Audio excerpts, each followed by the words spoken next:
Serial तुम से तुम तक में अब कहानी ने ऐसा मोड़ ले लिया है जहां हर छुपा हुआ राज एक एक करके सामने आने वाला है। जलंधर आखिरकार अनु तक पहुंच जाता है और उससे ऐसी बात कह देता है जिससे अनु पूरी तरह उलझ जाती है।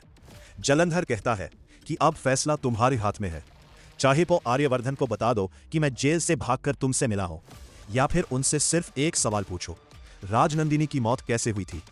जलंधर अनु से कहता है कि अगर आर्यवर्धन के पास छिपाने जैसा कुछ नहीं है तो उन्होंने आज तक राजनंदिनी का सच तुमसे क्यों छुपाया। यही सवाल अनु के मन में भी घर कर जाता है। उसे याद आता है कि जब भी उसने राजनंदिनी के बारे में जानने की कोशिश की, हर कोई उसे रोकने लगा था। उधर सिद्धि माता की बात भी अनु के दिमाग में लगातार घूम रही है। उन्होंने पहले ही संकेत दिया था कि अतीत के सारे राज बहुत जल्द सामने आने वाले हैं।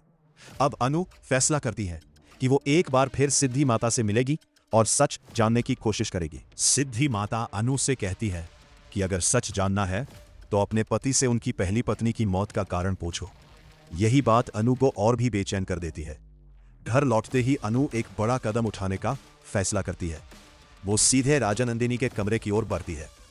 आर्यवर्धन पहले ही उसे उस कमरे की चाबी दे चुके हैं, इसलिए अब अनु बिना किसी डर के उस कमरे में जाकर अतीत के हर राज को तलाशने वाली है। लेकिन दूसरी तरफ झंडे को भी पता चल चुका है कि जलंधर अनु से मिल चुका है। उसे डर है कि अगर अनु सच के बहुत करीब पहुंच गई तो सब कुछ बदल जाएगा, इसलिए वो अनु तक सच पहुंचने से पहले ही कोई बड़ा कदम उठाने की तैयारी कर रहा है। अब सबसे बड़ा सवाल यही है कि क्या अनु राजनंदिनी की मौत का सच जान पाएगी, या सच सामने आने से पहले ही उसके साथ भी कोई बड़ा हादसा हो जाएगा।